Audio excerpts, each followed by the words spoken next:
On the other hand, a dad can raise a son to be a man, to teach him what it means to be responsible, to teach him what it means to be self-sufficient, to teach him what it means to be accountable for the decisions that you've made and the mistakes that you've made. Not saying that a mom can't do that. We just don't think the same.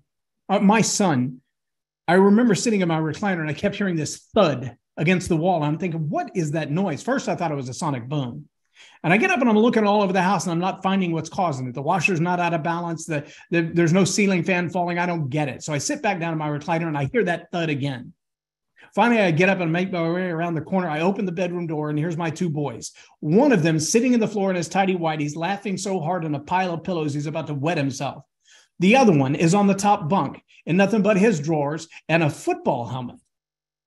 And I said, boy, what are you doing? And he looks at me and he goes, watch this, Dad. Bam, there's that thud as the top bunk slams against the wall. And like starting blocks, he leaps off the top bunk toward the ceiling fan.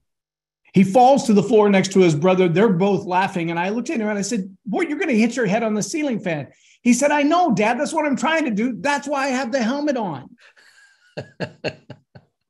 Okay, Mom would have never let him jump. She would have snatched him off the bed and lit up his backside and put him back in bed. I'm looking at him thinking, I can correct him. I can try to stop him, or I can let the boy learn a lesson. At least he's got a helmet on. But see, moms and dads look at that differently. So when I came back to the chair after taking the helmet away, my wife looked at me. She goes, what was that all about? And I put the helmet on the table between us. And I said, another lesson learned. And I was laughing hysterically and she didn't get it. That's the difference between men and women, between fathers and mothers. It's the way we perceive the world. And I knew what it took for me to learn that lesson. I jumped off a curb on my bicycle without tightening the front wheel after I put a new tire on. I still got a broken tooth from that. Shattered it right off at the gum because I landed flat on my face. Guess what my boys will never do? They will never fall off a bicycle with the front wheel loose because I will be there to make sure they tighten it because I have a story to tell to remind them this is what happens when you don't do that right. I think that difference is so critical. But I also think the relationship that fathers have with their sons and that fathers have with their God is a demonstrable relationship. Mm-hmm. And it's hard for moms to have that same kind of relationship as well. Yeah, I was reading an excellent story about a son, okay? I've got two daughters, so I have never had that experience with sons. I have to do what I'm told by the girls. Now, of course, yes. It took a long time. But when your dad did come back eventually and asked you the question, how did you learn to parent like that? How did that make you feel? It was a double-sided tension for a couple of reasons. Number one, because I felt proud that he was able to witness that I wasn't just talking fatherhood, I was living it. But I was also torn with the fact that he said, I want to have more Christmases like this. I want to spend more time watching you and your kids grow up. I don't even know my grandkids. I'm sad to say that was the Christmas of 2016. We've had no more Christmases together. In 2021, I won the President's Lifetime Achievement Award, and my father couldn't be bothered to come. Oh. So it's bittersweet. I'm glad to know that he acknowledges that I've accomplished something in the way of fatherhood, but sad that he's not willing to participate in any of the other aspects of life. Mm-hmm. And what about your mom? Did you have a good relationship with your mom from the beginning? Mom and I have always been like two peas in a pod, but I think from the time that my stepdad died until my mom began to suffer after having a stroke, not having the memory to even know my name. She went from a Mensa level teacher who could solve algebra problems without a pencil to not remembering my name. Wow. And that all happened in about a year's time. But up until that point, we were very, very close. We've always had that relationship. She's always looked at me like a little man because I've always been so independent and trying to figure things out on my own, not taking no for an answer and not being pushed to the side. I've always fought for my space. You've come good. Now, you also told us the story about the boy running the race and he fell over. And yes, this guy came out of it. Were you that little boy? No, that was the 1992 Olympics. You can go back and look at it. No, I meant to say, were you alluding to the fact that, in your life? Oh, yes. Yeah. Well, so both, I was the little boy. I fell many times, wondering how many times I could fall before the race would be over. But I've also, even in my book, I tell that story in the book, and I say, I want to be the father like that. That when my children fail, they know they don't have to hide from me. They don't have to lie to me. They don't have to keep secrets from me. They can trust me to go, Dad, I've fallen and I need some help getting up. And I don't even know what to do next. My oldest son got married in April of 22. And by May of 22, she was gone. Wow. Turned out later, we found out she was a witch. Literally, she preferred her Wiccan faith over ours. And that was the crux of the break in the relationship. But I was able to continually have conversation with my son and say, here's some books you need to read. Let's start first with us making you a better man who's more spiritually aware and observant of things like this. And then number two, let's read some books so that you'll know what the right woman is when she comes along. You'll know what you're looking for. It's hard sometimes when you're picking a watermelon to know which one is ripe and which one is not. It's harder. Very true. When you're picking a woman. Well, marriage is a very big decision, actually. And you finally met the woman for you, of course. And 29 years married? It'd be 29 in September, yes. Excellent. How did you actually meet? Was this the woman that you waited for? You told us a story about the dad. No, this was a different woman. This woman actually showed up at the church that I was a part of at the time, which was Rose Heights Church of God in Tyler. Okay.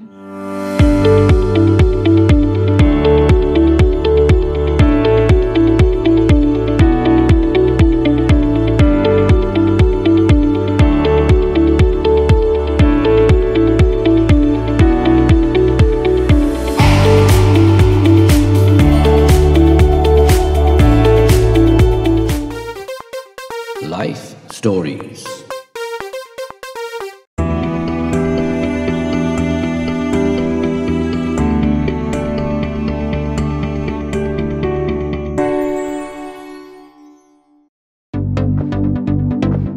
Life Stories Worldwide is brought to you every Monday night at 8 p.m. UK time. We broadcast live on Facebook, Zoom and YouTube. So why not join us every Monday night at 8 p.m. UK time.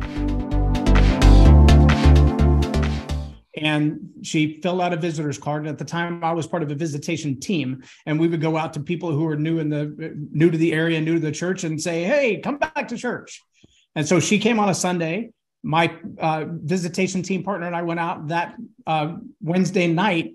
And when we knocked on the door, her porch light was out, but the inside light was on. And when she opened the door, I just saw this angelic being, and she had on a white pantsuit, and I could see right through it. And her eyes were day glow blue. And I was like, I was in heat immediately. We walked in the door. My friend Betty sat down on the couch with her and started talking to her about coming back to church. And I sat down in this old chair that was so worn out, my elbows were above my ears. And I'm just sitting there in this chair, and I hear this scream like a banshee. And this little 5-year-old, red-headed, stark naked, dripping wet girl comes running out of the bathroom, fresh out of the bathtub, and leaps from the middle of the room onto my lap. And I am soaking wet head to toe and going, what do I do now? And Karen says now, she'll tell you to this day, that was the moment she knew that I was the right one. She said, when my daughter was my best jerk meter, when she was loving up on you the very first time she met you, and there was never a moment. To this day, that little girl's 34 years old. She's had a heart attack. She's had 3 kids. She has a pacemaker. She's a registered nurse in a cardiac lab in Arkansas. The tornado literally wiped out her nanny's house right after she picked up her kids that went through just in the last week or so. We've had a long life together, just my redheaded stepchild and me. But the other 3 kids, if you line them all 4 up next to each other, you would never know which one is my step. And if you ask them, they won't tell you because they're all family. Mm-hmm. That was hard for me because I have a stepsister and a half sister, and we weren't raised with that same kind of bond. Now, I was going to ask, of course, the 29 years, okay, there was a moment, of course, that nearly had a blip. Those words of, we need to talk. Sounded like deja vu, but you got over that. Yeah. I've never heard them in good context. I think what you said was, she said, they want you just the way you are. Is that correct? Yeah, she said, I know everything you've done. I've forgiven everything you've done. And I love you just the way you are because I know God sent you to be a gift to me. Wow. How did that make you feel at that time? Disbelief again. Mm-hmm. There was no way I could accept in that moment. It took me years, and I still question it. In fact, our morning ritual is we get up every morning, since that month. So now almost 18 years, we've showered together almost every morning. No matter where, if we're in the same household, we shower together. If we're in the same hotel room, we shower together. It is our way of being naked and unashamed together. But I very seldom say, I love you. I always say, you love me. And it's my way of saying, I know this, I'm confirming this, I'm affirming that. And ironically, she almost never says back, and you love me too. She always says, yes, I love you. Is that Strange important? Ritual, I is that know, important to you, the way that happens? It's important to me to know that she will affirm it again and again and again. Because sometimes I'll be sarcastic and I'll say, you love me, you just don't know why. And she'll say, no, I know exactly why. I'm like, well, then tell me. She's like, nope, I'm not going to tell you again. So it becomes a playful banter. You said yourself you're not a good man. What makes you think you're not a good man? Isaiah, he said, put the stone to my lips, because I'm a man of unclean lips. I wish I was perfect. I wish that I said everything right, that I did everything right, that I handled my finances perfectly, that I handled every relationship perfectly, that I stepped in for every stranger and made a difference in their life. And I don't. I just don't. I wish I could. I wish I did. I hope one day I will.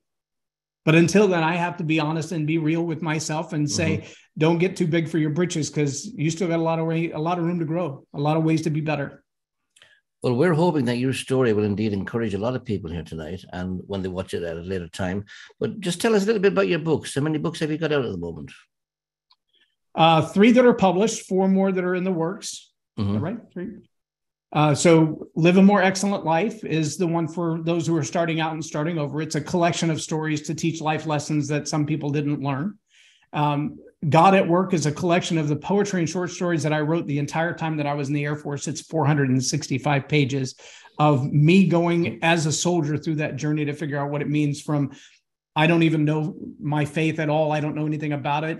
And it talks a lot about that relationship that I broke up with. She has a copy of the book. She's kind of laughed through some of those poems as well. And then all the way through to when I got out of the Air Force. So about 2.5 years, about 465 pages of writing. And then the 5 battle strategies of a victorious warrior. That one's done and published and out there as well. That's about overcoming addiction. That one's also a complete online class. My wife and I do 10-week workshops for churches for that as well. And there's an entire USB drive that has the audiobook, the printed book, the PDF of the book, and supplemental videos. So if somebody says, I need this in my church, but I've never experienced that, so I don't know what to say, everything is there to lead the class. You can play the videos, ask the questions, hand out the forms. You don't have to experience the tragedy to live through the story and have the power of bringing healing to somebody. The content on that USB drive will teach you to do that. The other books that I'm working on right now, in my mind, I'm working on Story Power as a book. I've demonstrated it, but I haven't taught on it as a book. It is an online course and a master class that I teach, but I've never written it out. I have Learn to Roar Communication, Learn to Roar Leadership, and Attitude Hack. Those are the other 3 books that are, they're about 90% done right now. They've already got covers. They're already set up. But every time I get ready to publish them, God says, that one's not quite done yet. So I put them on hold, and they've been there since about 2019. Life Stories.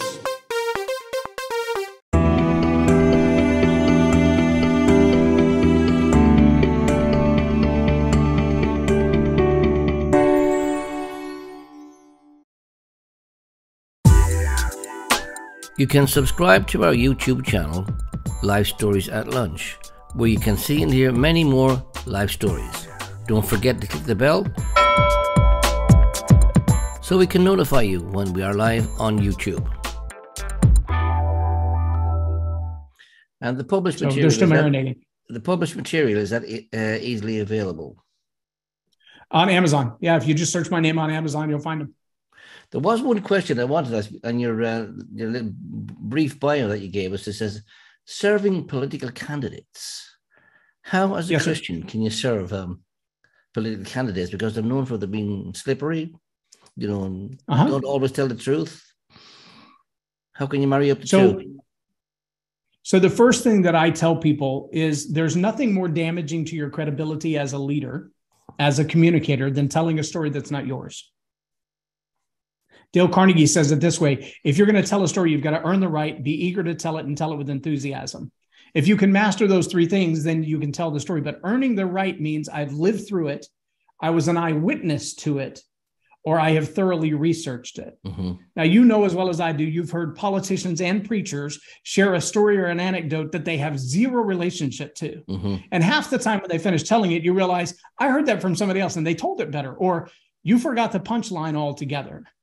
So starting with that premise, I tell every one of my coaching clients, political clients, entrepreneurs, pastors, ministers, wherever they are, I don't want to hear you tell a story that you've made up from somebody else's experience. And I don't want to hear you tell a story that you've copied from somebody else. So let's start first with you getting real about you.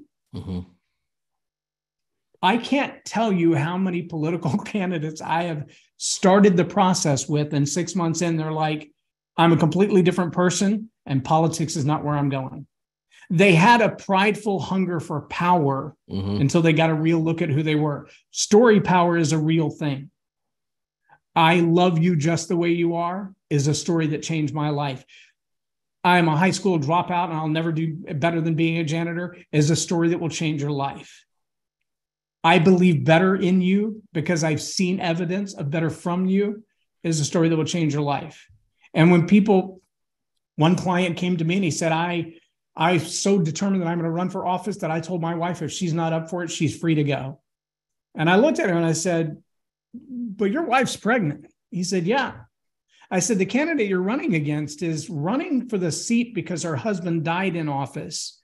And her determination is to continue to carry on the family values that he possessed for the 42 years he was in office. How do you think his constituency, who kept reelecting him to office, is going to vote for you? All the opponent has to say is this man wants power so bad he let his wife and child leave so he could have the power. I am not a good enough speechwriter to overcome that truth. Mm-hmm. In our next coaching session, his wife was sitting in the car. He walks in, didn't bring any of his notebook, minor, journal, nothing. Walks in, doesn't even sit down at the chair. He says, before we meet, my wife has a word for you. I was like, oh boy. He goes back out, sits in the car. She comes in. She sits down across the table from me. She said, we've never met. My name is so-and-so, and I just wanted to shake the hand of the man who saved my marriage. I'll take that one. I'll take that one. Excellent. They're still together. They have a beautiful little baby boy now. Well, indeed, we believe in story power as well, because all the stories that we have here on LifeStories Worldwide are published again and again on YouTube and Facebook, and people can watch them again. It's been fantastic speaking to you, of course. Thank you so much for your time and being very honest and candid as well. So with that, I'm going to hand back to Alan. Thank you, Loren. Thank you, sir. Thank you, Loren. What a wonderful time we've had with you today. An excellent broadcast that we've had. And I'm sure that many, many lives are going to be impacted by what you shared today. Yes, like George says, we believe in story time. That's why we tell stories every week. We've done it for 3 years now, every Monday. Someone telling their story of how their lives have been transformed. So we do thank you. We appreciate you being with us tonight. Thank you for giving us your time and for sharing. We pray God will bless you and your family, and you continue to use you in spreading this good word that you have. Thank you so much.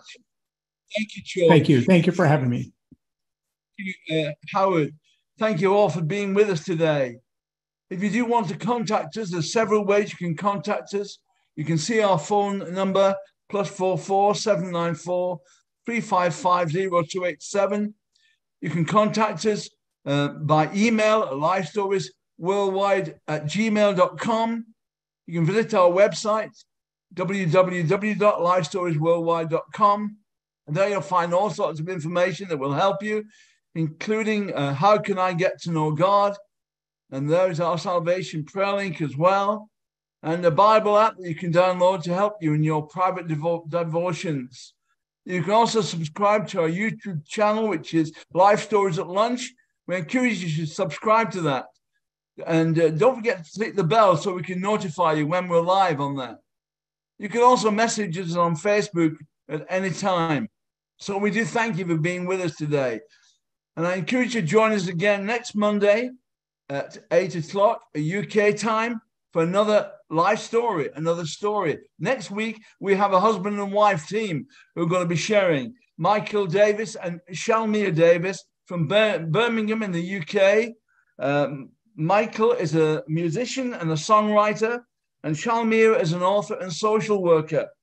Michael joined the renowned gospel group, the Majestic Singers, in his late teens, and that contributed to him significantly in his development as a pianist, traveling all over the UK, performing at the Royal Albert Hall and Greenbelt.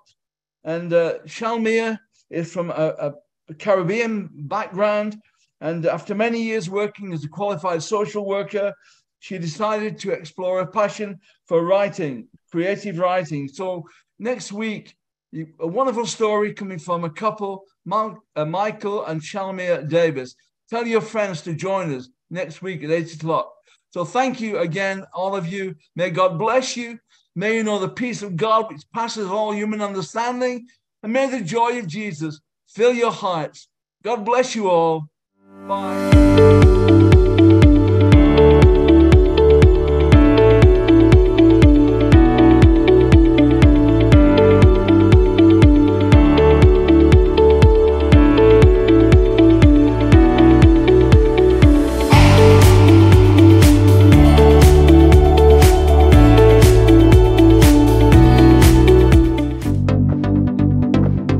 Life Stories Worldwide is brought to you every Monday night at 8 p.m. UK time. We broadcast live on Facebook, Zoom and YouTube. So why not join us every Monday night at 8 p.m. UK time.